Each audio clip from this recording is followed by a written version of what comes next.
Hello and welcome to the full 103 FOV Jason sniping guide. This would include gen snipes from just out of terror radius and also the orbital methods for generators, hooks and gates. Now, most of you who have seen me before know that I currently play on 91 FOV, and this is how I've always done my snipes and orbitals. Now, a lot of people found my 91 FOV guides very helpful. However, I have noticed a lot of people play Jason on 103 FOV, and so I was determined to try and convert my methods into a way to do it on 103 FOV instead. And I'm sure you'll be glad to hear we've cracked it. Now, obviously, I'm sure if you're looking at this video, you've probably seen Coconut and Bushido's videos as well on orbital guides and methods, and there's a lot of different methods out there. And for those of you that have seen my videos before, you know that I like to use the hook spike method, which is what I came up with in 91 FOV. I use this for both gen sniping from the Huntress range, but also for doing orbitals from a distance as well. Now, I have a method for doing both vertical orbitals and also a method called horizontal orbitals. It is both thrown from the same range, it just changes the arc and trajectory of the shot based on what is in the way. If you need to get over a high wall, we'll use a vertical orbital. If you know that you've got a clear line of sight, to make sure that you maximize the possibility of hitting and also potentially getting a two-shot, then you want to make sure you go for the horizontal orbital. So I'm going to be showing you every method today. So before we get started, I just want to go into a couple of settings because you need to make sure these settings are correct, because I've seen a lot of people complaining about how the aura changes on gens have happened and we can't see the wires and we don't know when the aura changes. There's a couple of things that affect that, and I'm just going to go through my settings because there is one thing in particular that changes whether or not you will see this aura change. So firstly, for the FOV, as I've said, we are now on 103 FOV, so make sure that it is set to that. Going over to the graphic side, personally, I found that the higher the quality that you can play on, the more easy it is to see the aura change. If you're playing on low settings, it's very difficult because a lot of the textures have been removed, and so you can't see the aura change too well. So if you do have the ability to play on a higher quality, anything medium and above should allow you to see the aura change. But the higher you can go, the better it's going to be. I would always cap my FPS limit. I cap it at 90. You can do it at 60 if you want to save frames to enable better quality and stuff like that. Now, the main ones you're going to want to look at is anti-aliasing and XESS and FSR. You want to make sure all of these are off, and I'm going to show you why. So when we turn on anti-aliasing, what you'll see is that the general is very rounded. It's very smooth. It's very like solid color. I'm hoping you guys can see this. It is very hard on anti-aliasing mode, and this is why we make sure that it's turned off. But the gen aura is much more rounded and smooth, and so we're looking for those wires around the pole. You can see it just gets a little bit more bulky around the bottom of the pole.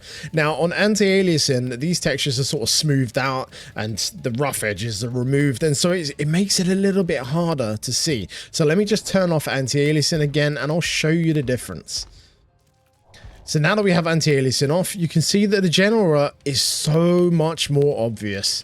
You can see the little notches up the top end of the bar as well, and then you can see a massive change in the wiring at the bottom of the pole.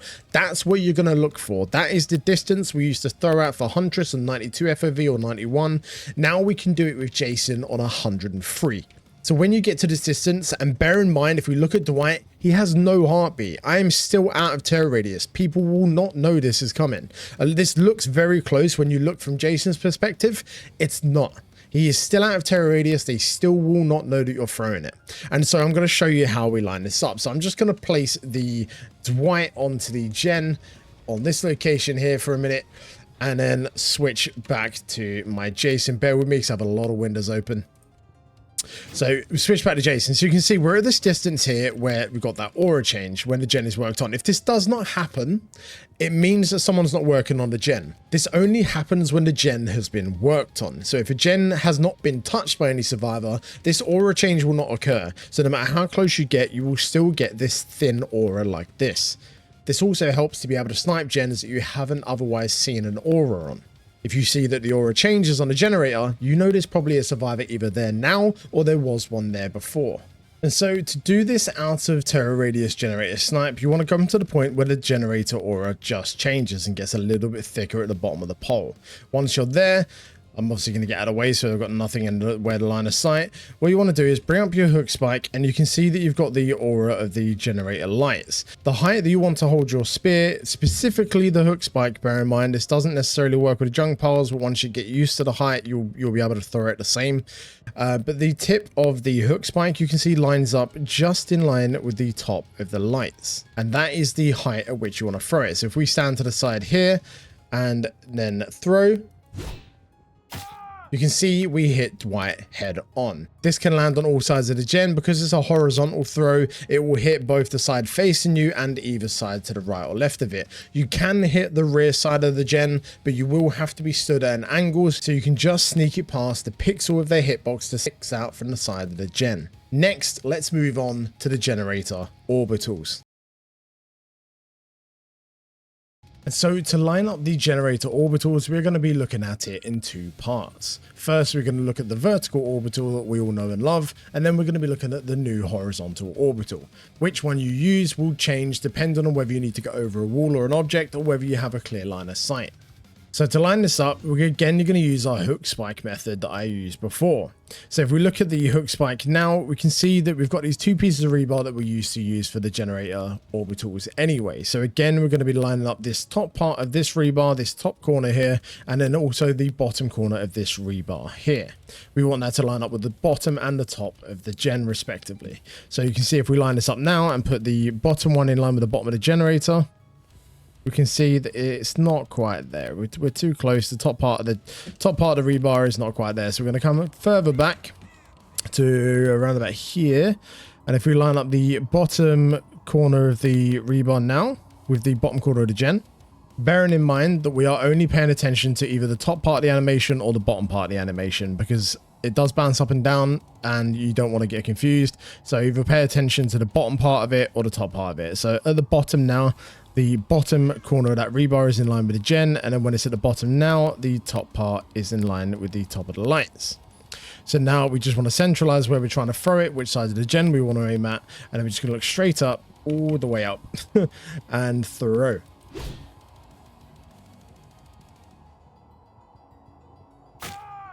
And we can see that is a perfect hit on the Dwight.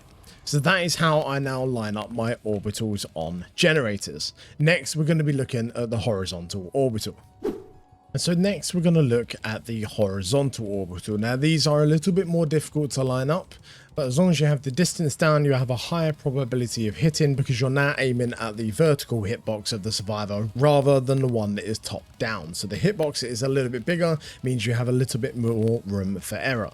So it's going to be the same distance as before, the exact same as the vertical orbital, where you line up the bottom part of this rebar with the bottom part of the gen, and the top part of that rebar with the top of the gen. Again, we're too close.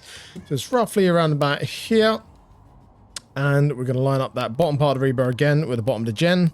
And then the top part of the rebar there is in line with the top of the gen. So it's about this distance. Like I said, you have a little bit more leeway because you're now aiming at a bigger hitbox. But then what we're going to do to get the height and the trajectory is, if you think about the R is basically the center point of the R is the center of your screen.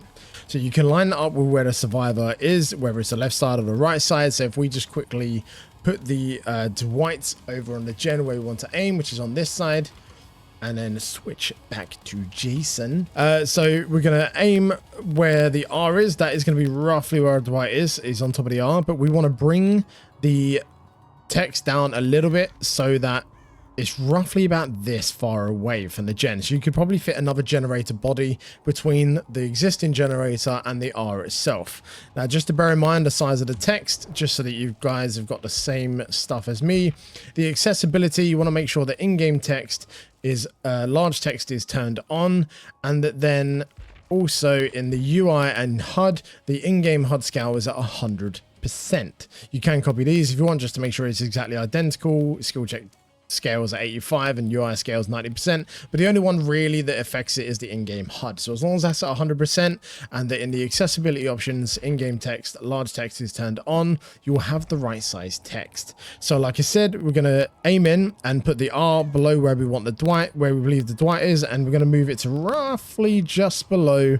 So there is about a generator worth of space between the generator and the text itself. And then we're going to throw. And you can see that's a perfect hit on the Dwight. The distance is exactly the same, but the spear gets there so much faster. Now, the horizontal orbital, like I said, is a lot more difficult because you have to kind of gauge an eyeball where the trajectory is. But as long as you can get that down over time, then it's a lot more efficient for hitting stuff quickly. It works a lot better for hook orbitals, which I'll show you next.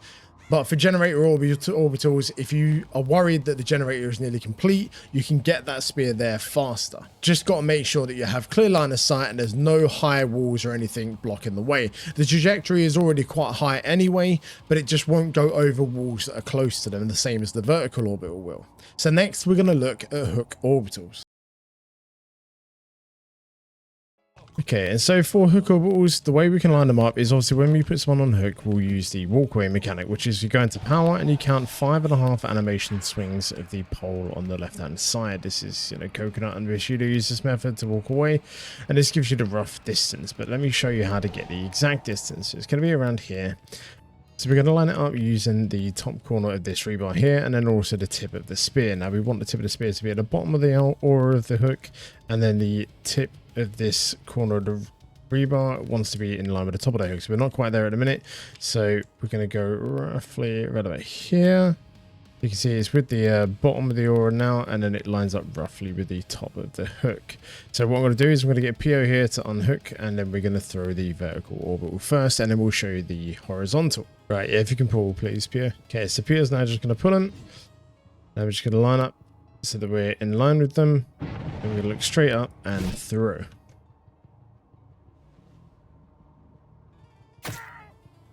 And you can see that is a perfect hit on the unhooker, but also goes through to the hooked person. Next, I'm going to show you how the horizontal orbital works. And so for the horizontal orbital, it's pretty much the same distance. So we were stood roughly here before, so you can see that we can line up the bottom of the spear with the bottom of the hook and the top of this corner of the rebar with the top of the hook. And what we're going to do is we're going to centralize the screen so that R is the center of the screen, and we want to bring it down so that we are roughly about 2 Rs away. So you can see you could fit probably 2 Rs in that little gap, and then we are just going to throw. And you can see that is a perfect hit. The horizontal orbital works far more efficiently than what the vertical orbital does. I just find it much easier. So if you can get a line of sight on the hook, I would thoroughly recommend doing the horizontal orbital, because you're more likely to hit the person unhooking. You're more likely to hit 2 people at one time. And so lastly, we come to the exit gate switch orbitals. Now for this, we're going to use the hook spike again to work out the distance, and we're going to use this specific part of the hook spike. Instead of using the top side now, we're going to use the bottom side, and we're going to line up this flat edge with the top and bottom of the exit gate switch. Now again, pay attention to only the top part of the animation or the bottom part of the animation, just to make sure that you're on. And we can see it's not quite there. This flat side of this part of the rebar is a little bit bigger than the exit gate switch. So it's going to be a bit further back. Let's try here. And so if we line up the bottom corner of that flat side, we can see now that the top corner of that rebar is now in line with the top of the exit gate switch. So then we centralize our aim, we look straight up, and we throw.